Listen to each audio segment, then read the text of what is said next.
दोस्तों नमस्कार। यह कॉरपोरेट वार नहीं है। यह इस देश में कॉरपोरेट और सत्ता के नेक्सस से निकली हुई एक ऐसी परिस्थिति है जिसमें सबसे बड़ा कॉरपोरेट हाउस और इस देश में सबसे ताकतवर राजनीतिक सत्ता आमने सामने आकर खड़ी हो गई है। दुनिया बदल रही है। आर्थिक तौर पर नई परिस्थितियां दुनिया के हर देश को नए संबंध बनाने की दिशा में ले जा रही है और दुनिया भर के कॉरपोरेट में इस बात को लेकर हलचल है कि उसका अपना मुनाफा कहां पर टिका है।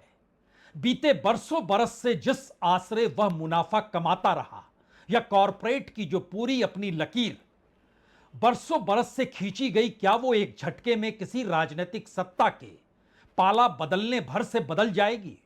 यह सवाल किसी दूसरे देश का नहीं, भारत का है। भारत में सबसे बड़े कॉरपोरेट हाउस के तौर पर पहचान रिलायंस की है, यानी मुकेश अंबानी की है। और मुकेश अंबानी की ताकत राजनीतिक तौर पर कई मौकों पर खुलकर नजर आई है। वो चाहे मनमोहन सिंह का काल हो या फिर एक वक्त राजीव गांधी का ही काल क्यों ना हो, अटल बिहारी वाजपेयी के दौर में भी राजनीतिक सत्ता को बाखूबी प्रभावित करने की स्थिति में इस देश के कॉरपोरेट जरूर रहे, जिसमें अव्वल नंबर पर नाम रिलायंस का ही रहा। यानी रिलायंस की ताकत राजनीतिक सत्ता से जुड़ जाए तो राजनीतिक सत्ता मजबूत हो जाती है और कॉरपोरेट का नेटवर्थ बिल्कुल हवाई गति से बढ़ता चला जाता है। और मौजूदा स्थिति इस देश के भीतर कम से कम 2014 के बाद तो यही बनी है। इस देश के कॉरपोरेट का नेटवर्थ खूब बढ़ा है और उसमें सबसे ज्यादा अडानीज का बढ़ा है और दूसरे नंबर पर अंबानीज है। अंबानीज कमोवेश हर क्षेत्र में छाते चले गए, सरकार के साथ खड़े थे, इसीलिए कमोवेश हर फंक्शन में प्रधानमंत्री मोदी जो मुकेश अंबानी का फंक्शन हो उसमें वो जरूर पहुंचते थे। वो मुंबई की तस्वीर आपको जहन में हो सकती है जब अस्पताल का उद्घाटन था, या फिर आपके जहन में यह भी हो सकता है जब जियो लॉन्च किया गया तो तस्वीर प्रधानमंत्री मोदी की अखबार के पहले पन्ने पर चस्पा की गई थी। उसके बाद बीएसएनएल का ढहना और रिलायंस या कहीं जियो का आगे बढ़ना सब कुछ जुड़ा हुआ है। यह सवाल बार बार विपक्ष ने उठाया, जरूर पार्लियामेंट तक के भीतर उठा, लेकिन खुले तौर पर 2016-17 आते आते एक स्थिति इस देश में साफ हो गई। सरकार कॉरपोरेट के साथ खड़ी है। कॉरपोरेट का नेटवर्थ हवाई गति से इस देश में बढ़ेगा, चाहे जीडीपी नीचे ही क्यों ना जाए। कॉरपोरेट का नेटवर्थ भारत की जीडीपी में योगदान देगा और भारत की इकोनॉमी दुनिया में आज चौथे नंबर पर है। आने वाले वक्त में यह तीसरे नंबर पर होगी। उसमें इस देश में प्रति व्यक्ति आय नहीं बल्कि कॉरपोरेट के नेटवर्थ का आकलन आपको करना होगा। कॉरपोरेट के पास लगभग $2.5 ट्रिलियन है और इस देश के बाकी लोगों के पास यानी 99% लोगों के पास तकरीबन $1.5 ट्रिलियन है। दोनों मिलाइएगा जो $4 ट्रिलियन, और यही भारत की उपलब्धि मोदी काल में खुलकर गाई जाती है। लेकिन अगला सवाल यह है, जब दुनिया के तमाम कॉरपोरेट्स में हलचल इस बात को लेकर है कि टैरिफ वार के बाद राजनीतिक परिस्थितियां बदल रही है, तो क्या कॉरपोरेट भारत की राजनीतिक सत्ता को डिगा सकता है? यह सवाल बीते 1-1.5 महीने से लगातार चल रहा है और बार बार यह सवाल बड़ा है कि आने वाले वक्त में उपराष्ट्रपति पद का चुनाव हो या फिर गठबंधन की सरकार चूंकि टिकी हुई है वह खुद अल्पमत में है तो उसको डिगाया जा सकता है। यह सवाल किसी दूसरे शख्स से नहीं बल्कि रिलायंस और मुकेश अंबानी के ग्रुप को लेकर ही अंतर्राष्ट्रीय तौर पर, चाहे वह ब्लूमबर्ग की रिपोर्ट हो चाहे वो राइटर्स की रिपोर्ट हो, इसका खुलासा खुलकर किया गया कि कितना लाभ रूस से तेल खरीदने को लेकर और रिफाइन करके अंतर्राष्ट्रीय बाजार में बेचने को लेकर रिलायंस को फायदा हुआ। इसका खुला जिक्र अमेरिका ने भी किया कि युद्ध के बीच युद्ध से लाभ कमाने वाले जो निजी पार्टनर भारत सरकार के हैं उन्हें बाखूबी बहुत लाभ मिला है। उसमें 2 कंपनियों का खुलकर जिक्र हुआ, नायरा और रिलायंस। लेकिन आज सवाल बिल्कुल हटकर है। सवाल यह है, क्या वाकई मौजूदा राजनीतिक सत्ता के सामने कॉरपोरेट की चुनौती खड़ी हो गई और अब कॉरपोरेट को ध्वस्त करने की दिशा में मौजूदा राजनीतिक सत्ता खड़ी हो चुकी है?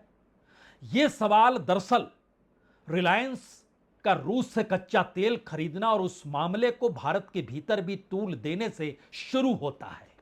वो अनिल अंबानी को फ्रॉड साबित करना और एसबीआई के जरिए अनिल अंबानी के बैंक अकाउंट को भी फ्रॉड साबित करते हुए सीबीआई और ईडी की जांच और इन सब के बीच लगातार छापों की फेरिस्त से एक कदम बात आगे बढ़ती है। लेकिन कल सुप्रीम कोर्ट में अनंत अंबानी जो जामनगर में जहां पर रिफाइनरी है रिलायंस की, उसका जो ग्रीन बेल्ट एरिया है उसमें वह वंतारा जू चलाते हैं, यानी जानवरों को रखा जाता है। वंतारा जू का उद्घाटन भी किसी दूसरे शख्स ने नहीं, प्रधानमंत्री मोदी ने औपचारिक तौर पर 4 मार्च को जाकर किया, यानी अभी 6 महीने भी पूरे हुए नहीं है। और अनंत अंबानी का विवाह जो पिछले बरस जुलाई के महीने में था, उसमें भी प्रधानमंत्री शिरकत करने पहुंचे थे। एक तस्वीर तो हमारे पीछे लगी हुई है, कुछ और तस्वीरों को दिखला देंगे आपको।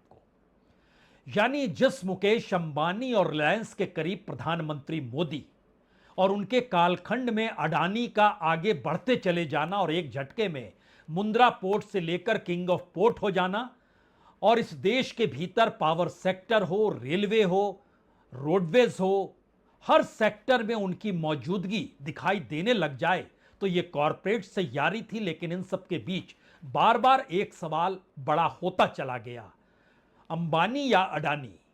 और शायद यह सवाल राजनीतिक चुनौती के तौर पर अमेरिका के भीतर भी गूंजा, जब अंबानी की फाइल नहीं बल्कि अडानी की फाइल खुली। और यहां यह भी समझ लेना होगा कि खास तौर से बीते एक बरस में दुनिया के तमाम बैंकों से अडानीज को जो लोन मिलता था वो लोन बंद हो चुका है। पिछले बरस पहले क्वार्टर में यानी अप्रैल मई जून में जो स्थिति थी वह थी कि भारत के बाजार से उन्होंने 40% पूंजी कर्ज के तौर पर उठाई और 60% कर्ज के तौर पर विदेशी बैंकों से उठाई। लेकिन इस क्वार्टर का रिजल्ट बतलाता है कि दोनों स्थिति 50-50% हो गई।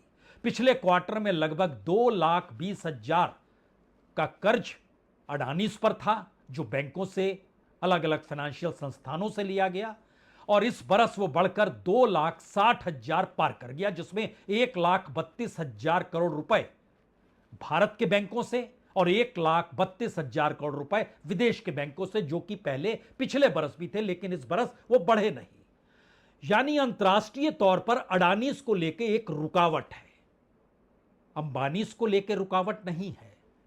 अंबानीज भारत की सत्ता को चुनौती देने की परिस्थितियों में है, और मोदी सत्ता इस दौर में क्या वाकई अंबानीज और रिलायंस को ध्वस्त करना चाहती है? क्योंकि कल सुप्रीम कोर्ट ने जो फैसला दिया वो सीधे सीधे उसी वंतारा जू को लेकर था जो सबसे प्रिय है अनंत अंबानी का। अनंत अंबानी छोटे बेटे हैं और उनके विवाह में बाकायदा प्रधानमंत्री मोदी भी पहुंचे थे। उनके विवाह में जो प्री वेडिंग सेरेमनी थी उसमें ट्रंप की बेटी इवांका भी पहुंची थी अपने पति और बेटी के साथ। वो तस्वीर भी आपको दिखाई जाएगी। लेकिन बड़ा सवाल इस दौर में यह है कि जिस आरोप के तहत सुप्रीम कोर्ट ने स्पेशल इन्वेस्टिगेशन टीम बना डाली और तारीख तय कर दी कि 12 सितंबर तक आपको रिपोर्ट देनी है, जो लोग उसमें 4 कमेटी सदस्य में नियुक्त किए गए हैं, चारों हाई प्रोफाइल हैं, चारों को प्रभावित करना शायद रिलायंस या अंबानी के लिए मुश्किल होगा। इसको ध्यान में रखकर शायद यह नियुक्ति हुई है। लेकिन दूसरा सवाल एक और है, अगर यह नियुक्ति और यह जांच इस तर्ज पर है कि वाकई कॉरपोरेट और सत्ता आपस में टकरा रहे हैं, तो उसमें कुछ या कहें उसकी अगुवाई करने वाले ऐसे शख्स भी हैं जिन्होंने मोदी काल को बाखूबी देखा समझा है, और वो अकेले शख्स हैं जिन्होंने पहली बार सुप्रीम कोर्ट के जजों को लेकर अपने घर पर प्रेस कॉन्फ्रेंस कर डाली थी और उसमें यह बात उठी थी कि भारत का लोकतंत्र खतरे में तो नहीं है। मामला सुप्रीम कोर्ट का था। उस समय जज हुआ करते थे चतेश्वर वेवर और वह आंध्र प्रदेश के हैं। हमें लगता है उस पूरी कमेटी के मद्देनजर अब आपको समझना होगा कि चेलामेश्वर, सुप्रीम कोर्ट के जस्टिस जो जे चेलामेश्वर थे, उनकी अगुवाई में यह एसआईटी बनाई गई है। उनके साथ उत्तराखंड और तेलंगाना हाईकोर्ट के पूर्व chief justice justice Raghavendra Chauhan को भी रखा गया है और इसमें मुंबई के पूर्व पुलिस कमिश्नर हेमंत नागराले को भी रखा गया है। और चूंकि पहली बार वंतारा 10 पॉइंट की जांच होनी है, उसमें मनी लॉन्ड्रिंग भी है, उसकी भी जांच कीजिए, तो उसमें एडिशनल कमिश्नर कस्टम के अनीश गुप्ता को भी रखा गया है। मैसेज बहुत साफ है, लड़ाई चरम पर है और इस परिस्थिति में जिन बातों की जांच करनी है वो इसलिए कहीं ज्यादा महत्वपूर्ण है कि एक पीआईएल पर सुप्रीम कोर्ट के जस्टिस पंकज मिथाल और जस्टिस प्रसन्ना वाराले ने कहा कि बिल्कुल नियुक्त करते हैं हम एसआईटी और 4 लोगों के नाम दे रहे हैं, 12 को रिपोर्ट आएगी, 15 को हम दोबारा सुनवाई करेंगे और इसमें वाइल्ड लाइफ प्रोटेक्शन एक्ट के दायरे में नेशनल इंटरनेशनल जो भी लीगलिटीज है सबकी जांच होनी है। लेकिन एक क्षण के लिए हम आपको लिए चल रहे हैं वंतारा, जिसका उद्घाटन प्रधानमंत्री ने 4 मार्च 2025 को किया था। हालांकि यह वंतारा जू जो है यह फरवरी 2024 में ही खुल गया था, लेकिन प्रधानमंत्री की मौजूदगी वहां पर बहुत साफ तौर पर मार्च के महीने में दिखला रही थी कि न सिर्फ मुकेश अंबानी बल्कि उनके परिवार के हर सदस्य के साथ प्रधानमंत्री की कैसी निकटता है। इसीलिए तो अनंत अंबानी के साथ तस्वीर लेना, उस जू के भीतर जाना, जानवरों के साथ खेलना, उनको पुचकारना, संयोग ऐसा है कि आज प्रधानमंत्री गुजरात में ही है, आज देश के गृहमंत्री गुजरात में ही है, रैली है, कुछ उद्घाटन है और इन सब के बीच जो जामनगर की सबसे बड़ी रिफाइनरी है जिसकी अंतर्राष्ट्रीय पहचान कम से कम रूस और यूक्रेन युद्ध के बीच तब हो गई जब सबसे ज्यादा रिफाइन तेल रिलायंस के जरिए यूरोपियन मार्केट में और अमेरिका तक में बेचा जा रहा था। लेकिन पहले वंतारा की तस्वीर देख लीजिए, इसके बाद यह सवाल आएगा वो कौन सा इशू है जिसकी जांच होनी है, या फिर कोई इशू बचा ही नहीं जो 10 इशू का जिक्र सुप्रीम कोर्ट ने कर दिया है। लेकिन पहले यह तस्वीर।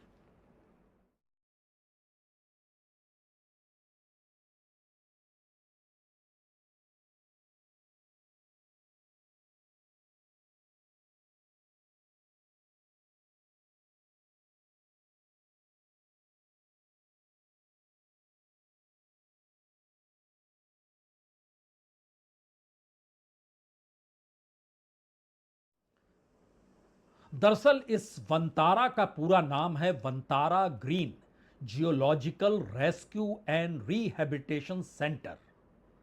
यहां जानवरों को बचाकर लाया जाता है और उनको पुनर्वास किया जाता है, यानी उनको बेहतर स्थिति में लाया जाता है। और प्रधानमंत्री इसी का उद्घाटन करने मार्च के महीने में गए थे। कम शब्दों में समझें तो पशुओं को अवैध तरीके से तो नहीं लाया जाता है, मनी लॉन्ड्रिंग का मामला तो नहीं जुड़ा है, यहां पर कोई फाइनेंशियल इरेगुलरिटीज तो नहीं है, पशुओं के साथ दुर्व्यवहार तो नहीं हो रहा है। वंतारा की तरफ से जवाब आया, हम जो भी जांच होगी उसमें पूरी मदद करेंगे। लेकिन एक क्षण के लिए जो 10 पॉइंट है उस 10 पॉइंट को सुनने से पहले यह भी जान लीजिए कि दरअसल यह एक कॉरपोरेट वार से आगे निकलकर कॉरपोरेट वर्सेस राजनीतिक सत्ता की लड़ाई में इस देश के भीतर तब यह तब्दील हुई है जब प्रधानमंत्री मोदी की सत्ता को चुनौती बीजेपी के भीतर से, संघ की विचारधारा से और संघ की विचारधारा को समेटे सांसदों और मंत्रियों से इस दौर में मिलने लगी है। इसीलिए अपने रेस्क्यू और अपने रिहैबिलिटेशन को लेकर प्राइम मिनिस्टर मोदी हो या गृह मंत्री अमित शाह हो या मौजूदा राजनीतिक सत्ता हो, यह सवाल बीजेपी और संघ के भीतर काफी कुलांचे मार रहा है। इसीलिए भारत की आर्थिक नीतियों को लेकर संघ दिल्ली के विज्ञान भवन में 3 दिनों का सेमिनार कर रहा है। और जो टैरिफ कल से बढ़ने वाला है, जो रूस से तेल खरीदने की एवज में 25% बढ़ जाएगा कल सुबह 9:30 बजे से, उसका असर भारत की इकोनॉमी पर कैसा पड़ने वाला है, रोजगार पर कैसा पड़ने वाला है, जो एक्सपोर्ट किया जाता था उस पर कैसा भयानक तौर पर पड़ने वाला है, यह सारी परिस्थितियों का एनालिसिस खुद मोदी कैबिनेट भी कर रही है, दिल्ली में ही आज करेगी। यानी मैसेज जरा समझने की कोशिश कीजिए। भारत की पारंपरिक इकोनॉमी पहली बार डगमग है। भारत के पारंपरिक रिश्ते अंतर्राष्ट्रीय तौर पर डगमग हैं। भारत अपने तौर पर कॉरपोरेट के साथ चलते हुए बीते 35 बरस में जिन रास्तों पर निकल कर आया, हम कह सकते हैं 91 के इकोनॉमिक रिफॉर्म के बाद से। और इकोनॉमिक रिफॉर्म का जिक्र यहां पर इसलिए है क्योंकि प्रणब मुखर्जी उस वक्त जब पीवी नरसिम्हा राव की सरकार थी, वह प्लानिंग कमीशन में थे, मनमोहन सिंह फाइनेंस मिनिस्टर थे, धीरू भाई अंबानी जीवित थे, रिलायंस आगे बढ़ रहा था, भारत सोशलिज्म से कैपिटलिस्ट कंट्री की तरफ बढ़ रहा था, मार्केट इकोनॉमी आगे बढ़ रही थी। लेकिन एक झटके में 2025 में अमेरिका या ट्रंप के साथ जो परिस्थिति भारत और मोदी की बनी है, उसमें एक बड़ा ट्रांसफॉर्मेशन भारत की अपनी इकोनॉमी को लेकर हो चला है, जहां वो चीन के करीब जा रहा है और चीन के साथ एक लेफ्ट स्टेट के साथ रिश्ते बना रहा है। यानी सब कुछ पलट पाने की स्थिति में वो कॉरपोरेट्स ये सोचने को मजबूर हैं, रास्ता उनका कहां जाएगा, कैसे बचेगा। और अंतर्राष्ट्रीय तौर पर जब भी कोई डील या कोई कॉरपोरेट का काम होता है, वो बॉर्डर्स नहीं देखता है, वो करेंसी नहीं देखता है, सब कुछ डॉलर में चीजें चलती हैं। और शायद यही वजह है कि अनंत अंबानी की जब शादी से पहले जो कार्यक्रम हो रहा था, उस कार्यक्रम में बकायदा ट्रंप की बेटी इवांका भी पहुंची और शादी में तो प्रधानमंत्री भी जोर शोर के साथ पहुंचे थे। जरा दोनों तस्वीर को देख लीजिए और चीजें साफ होंगी कि मुकेश अंबानी के परिवार का मतलब किस ताकत की मौजूदगी का होना है।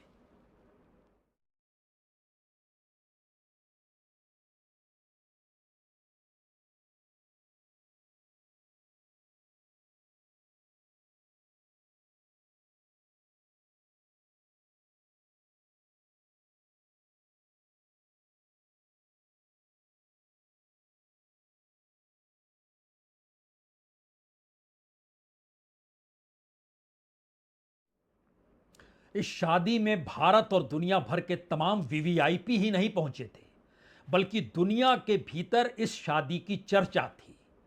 600 मिलियन डॉलर से लेकर 1 बिलियन डॉलर तक का खर्चा हुआ था इस शादी में, जो न्यूयॉर्क टाइम्स ने बकायदा छापा है।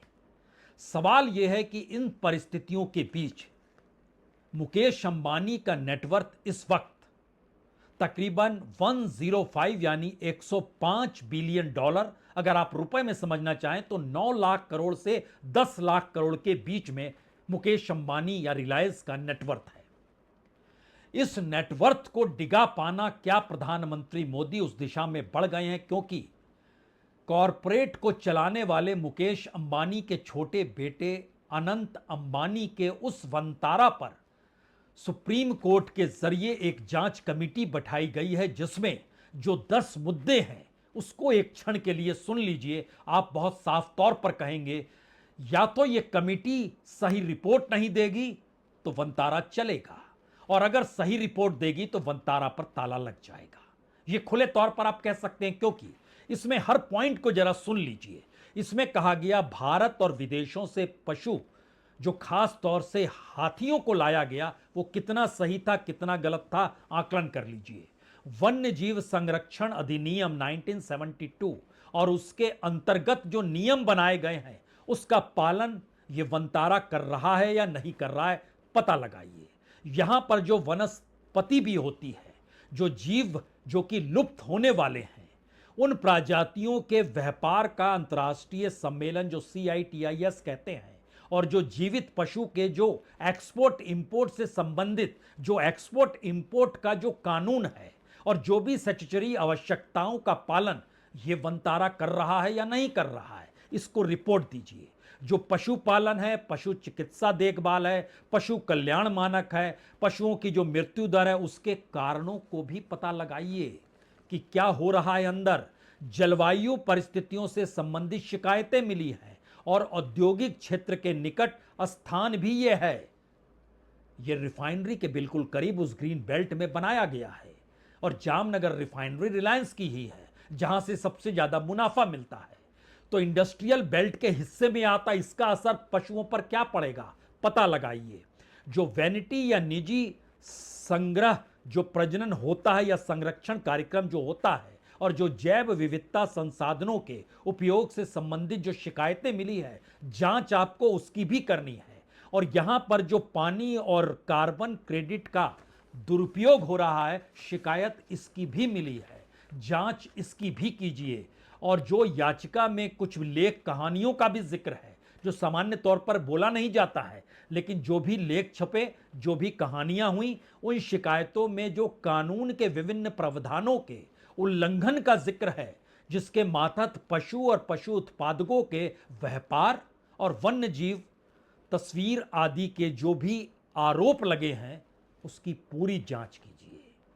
और उसके बाद है जो वित्तीय अनुपालन, मनी लॉन्ड्रिंग और फाइनेंशियल इरेगुलरिटीज तो नहीं है, ईडी की एंट्री हो गई, उसकी भी जांच कीजिए। और यह भी आखिर में लिख दिया गया है कि जो भी आरोप लगाए गए हैं जो किसी दूसरे मुद्दे या मामलों से जुड़ते हों, तो आप उसकी भी जांच कीजिए।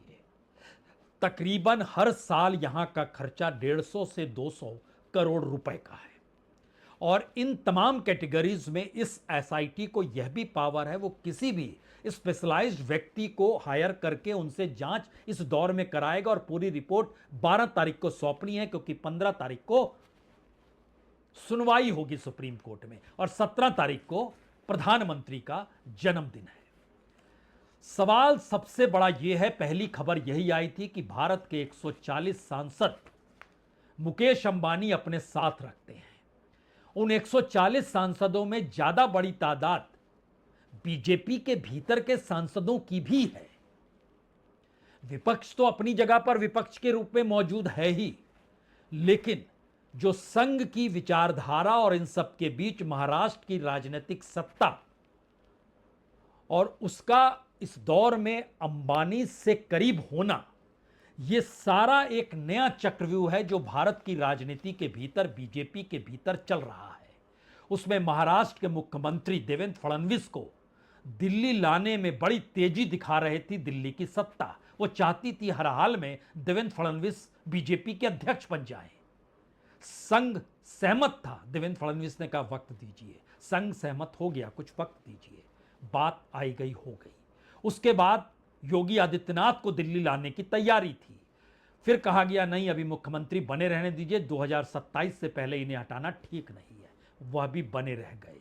यानी राजनीतिक तौर पर जो घेराबंदी, विचारधारा संघ की, राजनीति बीजेपी की पारंपरिक सोच के हिसाब से, और मौजूदा वक्त में मोदी शाह की पूरी जो एक बिसात है, जो वाइब्रेंट गुजरात से शुरू हुई थी, उस वाइब्रेंट गुजरात के शुरुआती मीटिंग में अडानी भी मौजूद थे, मुकेश अंबानी भी मौजूद थे, गुजरात से जुड़े हुए 20 से ज्यादा कॉरपोरेट भी मौजूद थे और इस देश से जुड़े हुए तकरीबन 55 कॉरपोरेट भी मौजूद थे। और ये लड़ाई धीरे धीरे अब मौजूदा वक्त में राष्ट्रीय और अंतर्राष्ट्रीय तौर पर जब प्रभावित कर रही है और कॉरपोरेट के बेटे पर हाथ डाला गया है, तो फिर मानकर चलिए ये जंग अभी रुकेगी नहीं और ये किसी अंजाम तक तो पहुंचेगी। सवाल सिर्फ इतना है, कॉरपोरेट की पूंजी के आश्रय जिस देश में राजनीति होती हो, सत्ता को बेदखल करने का काम किया जाता हो, विधायकों और सांसदों की खरीद फरोख्त होती हो, बकायदा इलेक्ट्रल बॉन्ड के जरिए करोड़ों के वारे न्यारे हो चुके हों, उस देश की राजनीति को डिगा पाने की क्षमता में कॉरपोरेट है या नहीं है? या फिर कॉरपोरेट को डिगा पाने की परिस्थिति में क्या मौजूदा राजनीतिक सत्ता ऐसे मौके पर आ चुकी है जब प्रधानमंत्री मोदी खुद जाकर गुजरात में यह ऐलान करें, मुश्किल वक्त है इकोनॉमी के लिए और इस मुश्किल वक्त में हमारे किसान, हमारे छोटे इंडस्ट्री चलाने वाले, हम उनके साथ खड़े हैं और स्वदेशी का राग अलापा जाए, महात्मा गांधी को याद किया जाए। लेकिन एक बात तो समझनी होगी, महात्मा गांधी की सादगी, जब वो स्वदेशी का नारा लगा रहे थे, तन पर कपड़ा नहीं था, एक धोती थी। जिस वक्त जय जवान जय किसान का नारा लगाते हुए लाल बहादुर शास्त्री इस देश के लोगों से रुपया पैसा गहना मांग रहे थे और उपवास करने की दिशा में देश को ले जा रहे थे, देश तैयार इसलिए था क्योंकि सादगी उस वक्त लाल बहादुर शास्त्री के साथ जुड़ी थी। इस वक्त की परिस्थिति में रईसी सत्ता के साथ जुड़ी है और वो सादगी और स्वदेशी का नारा लगा रहा है। कॉरपोरेट को साथ लेकर चले, अब आमने सामने खड़े हैं। अंजाम क्या होगा, इंतजार आप भी कीजिए, इंतजार हम भी कर रहे हैं। बहुत बहुत शुक्रिया, बहुत बहुत शुक्रिया।